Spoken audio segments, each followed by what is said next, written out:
the Churachandpur Gen Z protest, turmoil, targeting, and the burning of Pu Calvin's house. Introduction. Churachandpur, widely considered the largest Kuki town, has witnessed many forms of agitation, protests, and resistance over the years.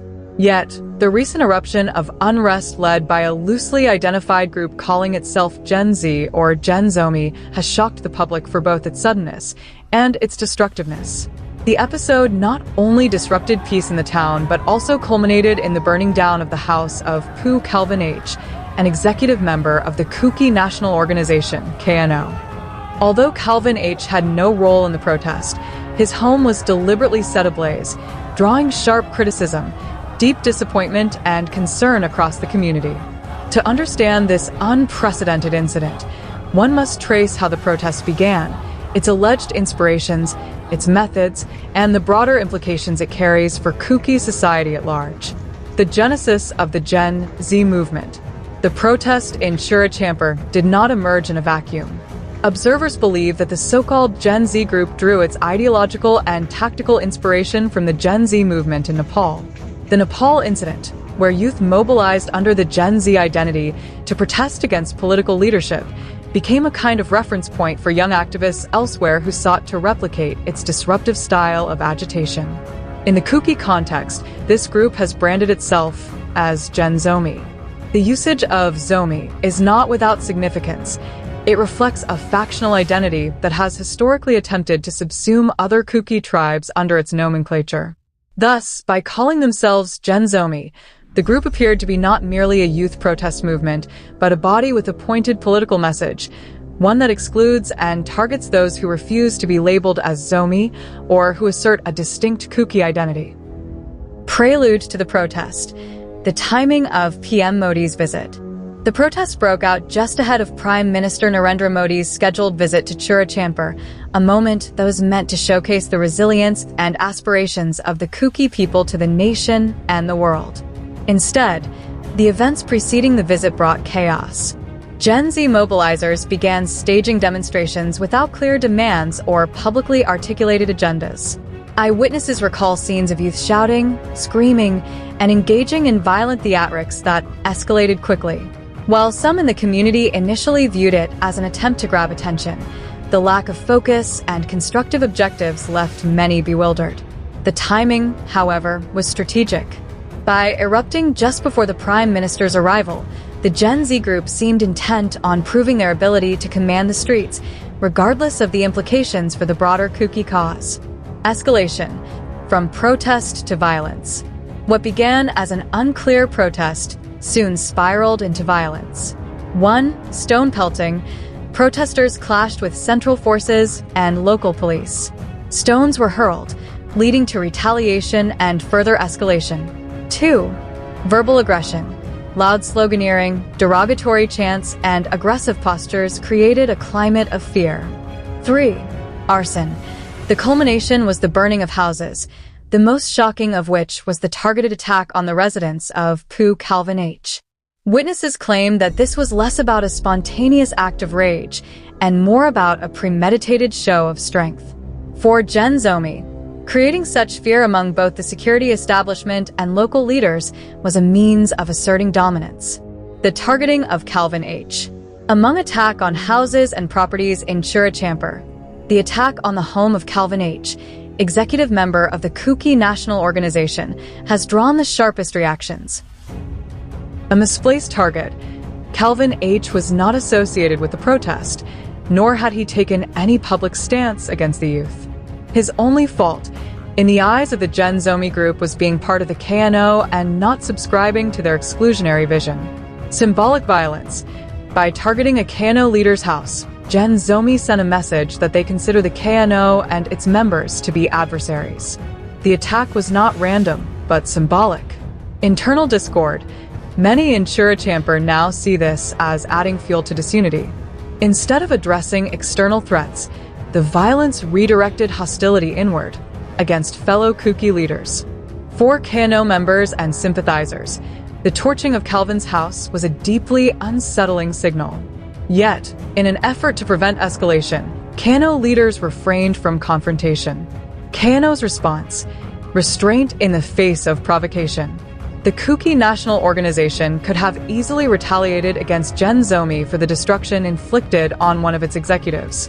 Yet, in a deliberate move, KNO leaders chose restraint. Unity over division. Recognizing the fragile state of intercommunity relations, KNO avoided confrontation, fearing that it would fracture what little unity exists among the Kukis. Avoiding escalation. Retaliation might have sparked wider clashes between youth and established leadership groups, creating a spiral of violence. Maturity in leadership. By refusing to be drawn into Gen Z's provocation, KNO demonstrated maturity, prioritizing long-term peace over short-term revenge. This response was praised by high-thinking individuals in Churachandpur, who warned that any misstep would deepen the divisions already troubling the Kuki society. The broader view. Gen Z as a force of disunity. Community leaders and intellectuals view the Gen Z protest not as a legitimate struggle, but as a disruptive and divisive episode. Unclear agenda. The absence of demands or constructive proposals suggests the protest was more about visibility than substance. Factional identity. By emphasizing the Zomi label, the group has alienated many Kukis who do not wish to be redefined or subsumed. Oil in the fire. The timing, methods, and target all suggest that this protest poured oil on existing divisions, making reconciliation harder. A show of strength. Ultimately, the protest was a display of dominance rather than a cry for justice. It sought to intimidate, not to inspire. The inspiration from Nepal, a flawed copycat. Observers who compare the Churachandpur incident to Nepal's Gen Z protests argue that the imitation was superficial. In Nepal, Gen Z protests were tied to clear political grievances, focusing on governance and accountability. In Churachandpur, the protest lacked a coherent message, making it more of a reckless display of anger than a principled stand. Copying tactics without context led to destructive consequences. Instead of galvanizing society, it fractured it. Implications for Churachandpur's future. The burning of Calvin H's house is not an isolated event, but part of a troubling trajectory. 1. Erosion of trust. Targeting a leader's home erodes trust between youth movements and established organizations. 2. Internal fragmentation. Kukis face external threats from multiple quarters. Internal divisions only weaken collective resilience. 3. Dangerous precedent. If such violent tactics become normalized, no leader or institution will be safe from mob justice. 4. Discrediting youth energy. Instead of channeling youth power toward constructive goals, groups like Gen Z risk discrediting an entire generation by tying it to violence. Voices from the community. Local residents expressed mixed feelings about the protest.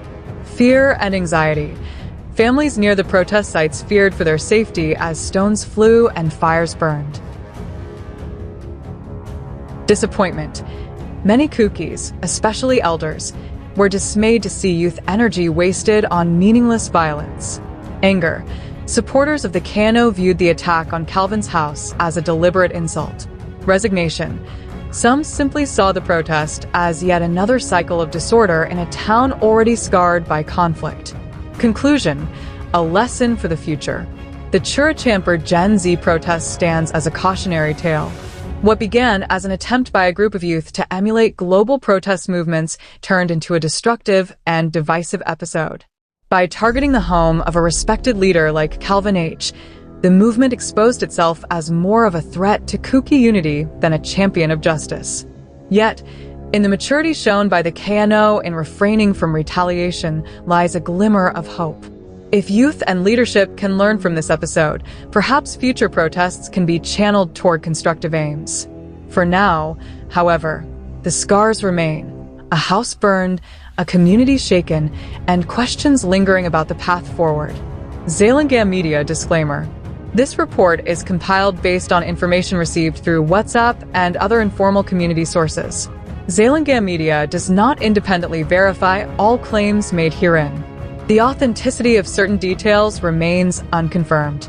Readers are advised to treat this as an evolving story rather than a conclusive account.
Mumbai got one Rajdhani, and today Mizoram has got another win.